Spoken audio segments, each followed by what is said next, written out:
Yo siempre fui muy inquieta, muy hiperkinética, muy ladilla. ¿La niña problema? Sí, la niña problema.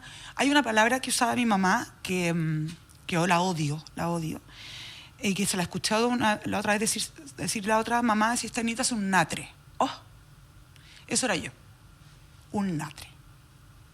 qué duro. Sí. ¿Y cómo lidia esta mujer de ahora con ese recuerdo de niña? Mal. De ser como, sentirte como... No mal, pues obvio, porque ningún niño es un natre. No, pues porque... ¿Cachai? Los niños tienen etapas, los niños tienen diferentes personalidades. Yo lo he visto ahora con mis sobrinos más chiquititos. ¿Cachai? Que hay una que es loca, perdida y conversadora y participativa, y hay otra que es mucho más tímida. Mi hermana, por ejemplo, es mucho más introvertida que yo. Yo me enojaba y gritaba y rompía cosas. Mi hermana se enojaba y se escondía en un lugar específico de la casa y se taimaba. Esa era nuestra diferencia, ¿cachai? Pero una gran diferencia también entre mis hermanos y yo es que ¿Y yo... siempre fuiste protectora? No. ¿Al ser así? Cuando mi hermana era chica, sí. Hay cosas que de muy chica, por ejemplo, nosotros tuvimos una nana que nos dejó encerradas, nos dejaba encerradas con ¿Dónde? llave. En nuestra casa? Sí. Ya. Y ella salía a cupuchar, qué sé yo, y éramos chicas, no sé, tenemos que haber tenido 6, 4 años, y yo una vez me di cuenta que estábamos encerradas. Y me preocupaba mi hermana, ¿cachai? Que era más chica que yo, y hablé con mi mamá y le dije que esta nana nos encerraba. Sí, fui protectora de mi hermana, pero también fui muy agresiva con mi hermana. Cuando ya fuimos 8 y 6, yo la forraba a mi hermana con escándalo, hasta que mi hermana un día dijo, se acabó la fiesta. Porque además mi carácter era completamente desproporcionado con mi cuerpo. Polvorita, po. Y con mi cuerpo, o sea, yo era demasiado pequeña para tener tanto carácter. Mi hermana era mucho más grande que yo y mi hermana empezó a devolvérmela, y la que terminó llorando varias veces fui yo. Así que ahí descubrí que no, por el lado físico ya no tenía... Pero en el colegio también la cuidaste. Es que estuvimos en distintos colegios. En el primer colegio que estuvimos, a ella le iba increíble en el colegio, se ganaba todos los premios, a mí me echaron. Y después ya nos cambiaron a 2 colegios distintos, porque en realidad porque mi hermana tenía que ir a un colegio de chas y ella era una lumbrera y le gustaba ir al colegio, y yo iba al colegio a puro huevear, ¿no? Y voy a decir algo súper heavy. Año 2025, si volviera a ir al colegio, volvería a ir a puro más. Iría a huevear más de lo que antes. Porque encuentro que los colegios, salvo enseñarte a convivir con personas diferentes, es bien poco lo que enseñan. Es que no se hacen cargo. No, la educación es en la casa, en general. Entonces, ¿qué? ¿Tú te sentís que fue una niña problema? Sí. ¿Y como una adolescente rebelde? Sí. ¿En qué veía que era una adolescente esa rebeldía? Nunca tuve... Siempre me ha costado mucho respetar la autoridad. Ya. Mucho. ¿Y esa autoridad también ligada a los padres? Sí, por supuesto, sí. Partiendo por los padres. Claro, primero me lo imaginé como el profesor. No, después siguiendo con los profesores, después siguiendo con las pegas. Me cuesta. Sobre todo cuando la autoridad no tiene argumento. Que es lo que hoy día se da mucho con los niños, ¿no? Que tú les dices no y te preguntan, ¿pero por qué no? No tienen mucho argumento. Bueno, cuando yo era chica, era no. Y a mí eso me hervía, porque no entendía un no porque no. Me lo pasé casi toda mi adolescencia castigada por estar siempre dando un paso más de los límites que se me ponían. ¿Cuáles eran tus castigos? Bueno, en esa época era sin tele y sin salir. Yeah. Y de la casa al colegio y del colegio a la casa. ¿Y te arrancabas? A ¿Cuando te castigaban? No. Bueno, pero no. En general... Sí, en realidad trataba, inventaba cuestiones. A mí no me gustaba estar en mi casa, yo era callejera total. Mi mamá me decía la aplanadora de calle. Te juro, yo no quería estar en mi casa. Mi casa, bueno, yo sé que mi mamá ve esto y todo, pero mi casa no era un lugar feliz para mí.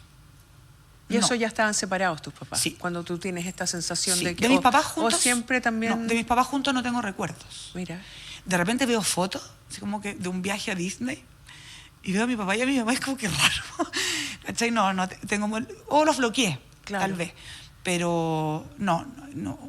Mi mamá, la última vez que trató de castigarme o de levantarme la mano, yo le dije que se le iba a devolver. ¿Y eso cómo a qué edad? 14. 44. No, 14, sí. Sí, mi casa era un lugar de mucho conflicto, de mucha pelea, no con mi papá. En la casa de mi papá había otro ambiente, pero nosotros íbamos el fin de semana a la casa de mi papá. Entonces, sí, no me gustaba estar en mi casa. ¿Y por qué? ¿Qué sentía? ¿Y por qué no era un lugar feliz o un lugar calentito? O sea, como... Porque yo era O sea, mi casa era súper linda y vivíamos súper bien. Yo Sí, nunca claro. tuve problemas económicos ni nada, pero yo me sentía un natre. Claro. Entonces, no sé, se perdían cosas en la casa y... Y la culpable eras tú. La culpable era yo y yo jamás me robé. Sí, una vez me robé, ya te dije, Sí. en un supermercado que todavía existe. Pero yo nunca me he robado nada, ¿caché? Como todo siempre era culpa mía. El pencazo me llegaba siempre a mí. Si no íbamos de vacaciones, al final me terminaban devolviendo de la playa porque me portaba mal.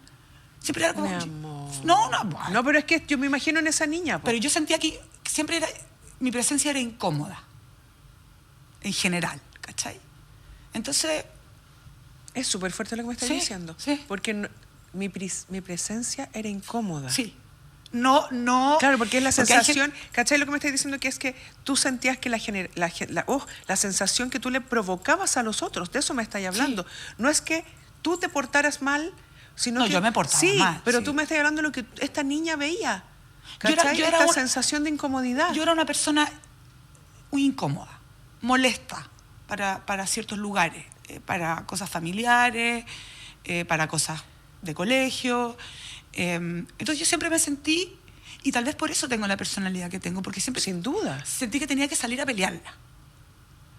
¿Cachai? A pelearla. Que ¿cachai? Y que el- el primer combo tenía que ponerlo yo, porque era el único lugar donde me podía validar como alguien más importante Pero ¿cachai? que la media, que ¿no? es lindo tu forma de racionalizar, Terapias de por no, medio, pero ¿no? es que, ¿cachai? Que tú me decís, yo tenía que, entonces, responder a esto.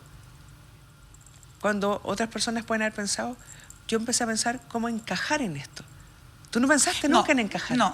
No. Quizás fue un Sino- error. No, lo sino sé. No, en defenderte de esto. Que yo era como era, que yo de verdad no me consideraba una niña problema. No, Fui claro. una adolescente que sí fue castigada, pero yo no tomaba trago en mi adolescencia, no fumaba marihuana, nunca me fueron a buscar a una comisaría. O sea, Claro. mis maldades eran arrancarme por la ventana para sentirme rebelde, ¿cachai? Sí, po. Una vez le pelé el auto al marido de mi mamá para dar una vuelta a la manzana. Claro. El viejo casi quemó la casa. Maldadosa O sea, nomás, todo lo po. que yo hacía parecía ser una tragedia nacional y yo consideraba que no era para tanto. Yo sé lo importante para ti que es tu figura paterna, lo importante que es tu padre, que tú eres como la niña de papá. Lo tratas de usted. No sé si soy la niña de mi papá. No, pero hay una relación. ¿Tú no sientes eso? No. Yo siento que mi papá tiene muchos ojos. Bueno, pues tiene muchos hijos. También. Y en este momento yo diría que los ojos de mi papá están más posados en sus nietos Sí, también. claro, que- porque es el proceso. que en nosotros. Pero primero tú tienes una familia muy grande, que eso es un lujo, porque es una familia muy grande y aclanada. Es un lujo, pero es muy caro. Sí, claro, pero tienen un clan que Sí. es muy bonito. Siendo la hermana mayor, yo nunca te he visto en el rol de la hermana mayor, No. pero sí veo ese respeto que tienes hacia tu padre. Sí, bueno, a mí me parece que respetar a los padres el desde, ¿no? Pero en algún momento ese respeto que yo le tenía a mi papá se transformó en algo que tampoco me hacía bien. ¿Ya? Que era como una especie de miedito ¿Ya? o como necesidad de aprobación. De que cada ¿Cómo vez- idolatrarlo? Claro, como que cada decisión que yo tomaba, por más mínima que fuera, si mi papá no me daba como el visto bueno, yo quedaba siempre en la duda si lo había hecho bien o lo había hecho mal. Y en algún momento tuve que hacerme cargo de eso, porque los papás también envejecen y Sí, tienen po. sus mañas y no son siempre tan simpáticos, y mi papá lo Obvio. sabe, y mi madrastra también, ¿cachai? De decir no. O sea, yo tuve una discusión con mi papá hace un tiempo atrás y él se enojó conmigo porque yo no hice algo que él considera que se debía hacer. Y fue la primera vez que yo le dije, ¿según quién? ¿Según quién? Claro. Eso según se hace él. así. Según él. Según él. Pero yo no firmé ningún compromiso de hacer las cosas de esa manera. Entonces, Claro, pero estamos hablando de alguien ya de 50 años que es capaz de tomar esa... Y alguien de 70 y tantos. Claro, pero lo cierto es que yo digo, en esta niña, no, cada vez que yo tengo algo a la salud, por ejemplo, yo no llamo a mi papá, porque sé que me va a retar. Entonces, al final, la última que caí llamé a mi hermano. Claro. Pero abrí un ojo, ¿y quién estaba? Tu papá. Mi papá.